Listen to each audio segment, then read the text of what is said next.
The British socialite Ghislaine Maxwell has been found guilty of grooming and trafficking teenage girls for sexual abuse. She faces the rest of her life in prison for procuring the girls for the US financier and convicted sex offender Jeffrey Epstein. The body of Archbishop Desmond Tutu is lying in state at his former parish in Cape Town. Mourners will be able to pay their respects for 2 days ahead of a state funeral on Saturday.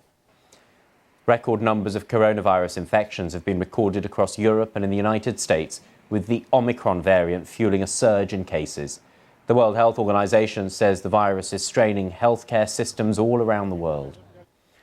The James Webb Space Telescope has begun opening its critical sun shield in space. Without the tennis court-sized barrier, the telescope can't achieve the super cold temperatures needed for instruments to work properly. The verdict just announced in the case of Ghislaine Maxwell, the close confidant of Jeffrey Epstein, now convicted of luring young women to be sexually abused by the now deceased millionaire. The British socialite found guilty on 5 counts after her accusers took the stand. The highest daily rate of COVID in the U.S. ever. States calling up the National Guard to help. Nearly a third of New York City's EMS workers out sick. But even as cases skyrocket, hospitalizations haven't yet. The new data that Omicron is likely less severe than Delta, and new information from the CDC on when people are most contagious. Most of your transmission potential happens in those 1 to 2 days before you have symptoms. Holiday travel nightmare. Nearly 1,000 flights canceled today. The massive pileup in Wisconsin as severe weather begins to roll through the southeast. High stakes call. President Biden set to talk with Vladimir Putin tomorrow as fears grow that Russia will invade Ukraine. Why did the Russian president request the call? Truly free returns. The secret policy at some major retailers that lets you keep the item you want to give back and the refund. Hong Kong authorities have indicted 2 executives of a pro-democracy online media outlet on sedition-related offenses. The authorities say the executives of Stand News incited hatred toward the Hong Kong government and justice system. They claim the outlet published seditious articles from July 2020 to December this year. The pair are among 7 former and current Stand News executives arrested by Hong Kong police on Wednesday. The group also includes Dennis Ho, a pop singer and pro-democracy activist who served on the outlet's board. Local media say Ho and 2 others have been released on bail. The Hong Kong Journalists Association has criticized the arrests. Its statement says the authorities have dealt a huge blow to freedom of speech stipulated in Hong Kong's basic law. Hong Kong's chief executive Carrie Lam has hit back at the criticism. These actions have nothing to do with so-called suppression of press freedom or suppression of democracy, as some will put it. All news articles disappeared from the Stand News website late Wednesday night. It currently carries a statement saying it had been committed to protecting Hong Kong's core values, such as democracy and freedom. It also expresses gratitude to its readers. Taiwan is launching an agency to strengthen its reserve forces as China ratchets up its military pressure. Taiwanese President Tsai Ing-wen attended a ceremony on Thursday for the All-Out Defense Mobilization Agency. It falls under the Ministry of National Defense. The agency will be responsible for calling up reservists in times of war and post-disaster relief during peacetime. Taiwan's reservists are chosen by lottery for training every other year. The training will be annual from 2022 and last for 2 weeks instead of 1. Taiwan's defense ministry has more than 180,000 regular troops. It aims to add over 260,000 reservists to its forces every year. Members of the U.S. Congress have been calling for Taiwan to boost the capabilities of its armed forces. Thursday marked 10 years since Kim Jong-un became North Korea's top military commander. Ruling party officials are in the middle of a multi-day meeting, but the country's nuclear and missile programs, as well as its relationship with the United States, have been left off the agenda so far.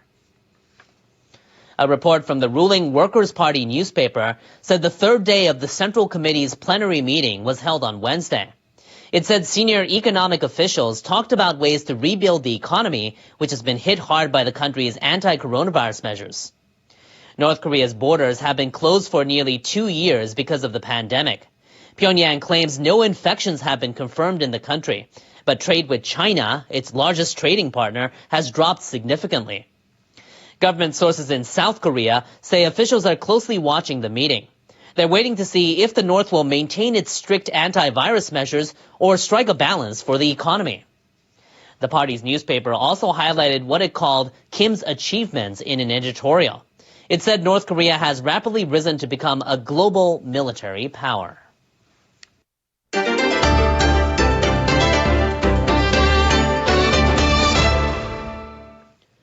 Japanese researchers say their experiments on animals suggest the Omicron coronavirus variant may cause milder symptoms than Delta, but they're warning it can still be dangerous. The group compared Omicron with the Delta variant and an early pandemic coronavirus. It says Delta and the early strain destroyed cells and increased fusion with other cells, but Omicron did not. The group also infected hamsters with the viruses. The researchers say the animals infected with Delta or the early strain showed weight loss, worsening pneumonia or bleeding in the lungs. But hamsters infected with Omicron did not show a major change in weight, and their pneumonia did not become serious. Even with the findings, one of the researchers is warning Omicron can still cause harm.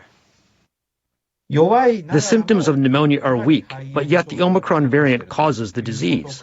The results do not suggest pneumonia will disappear. The researchers stress their findings about Omicron are still only based on an experimental model involving animal subjects. Turning to the United States, where health authorities say the 7-day average of daily new coronavirus cases has hit a record high.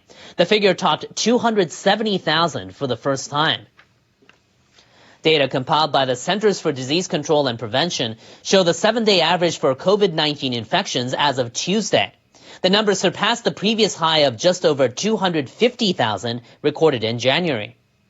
CDC Director Rochelle Walensky said the spike is largely due to the exceptionally transmissible Omicron variant.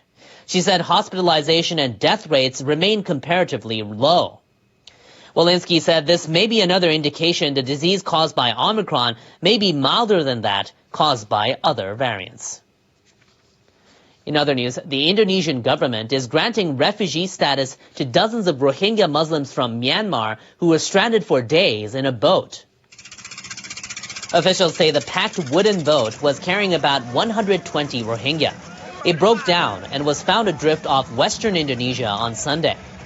Footage showed most of the passengers were women and children.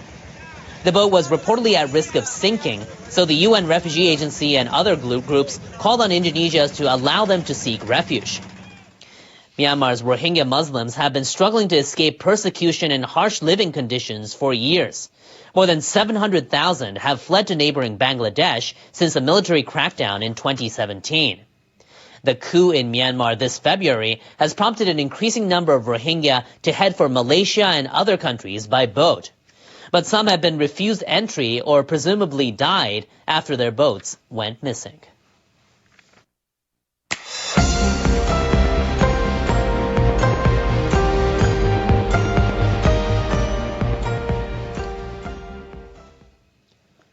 Tokyo's benchmark stock index had its highest year-end finish in 32 years on Thursday. The Nikkei average ended the day at 28,791. That marks a nearly 5% gain for 2021. Share prices have been volatile throughout the year due to the pandemic. The Tokyo Stock Exchange held a ceremony to mark the year's last day of trading. The rapid spread of the Omicron variant has recently caused some concern, but the benchmark index has been relatively strong overall.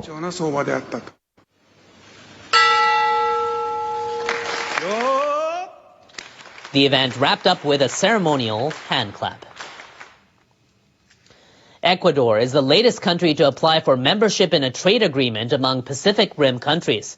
The Comprehensive and Progressive Agreement for Trans-Pacific Partnership currently has 11 signatories, including Japan. The Ecuadorian Foreign Ministry has told NHK the country submitted an application to New Zealand, which is the agreement's depository. The ministry says New Zealand welcomed the move and said it'll consult other members to consider the application. Ecuador is in South America and bounded by the Pacific Ocean. It exports petroleum, bananas, cacao, and shrimp. Ecuadorian President Guillermo Lasso has said he's committed to free trade to boost the economy. The center-right leader believes the trade pact could expand the country's exports to the Asia-Pacific region. Britain presented its request for CPTPP membership in February.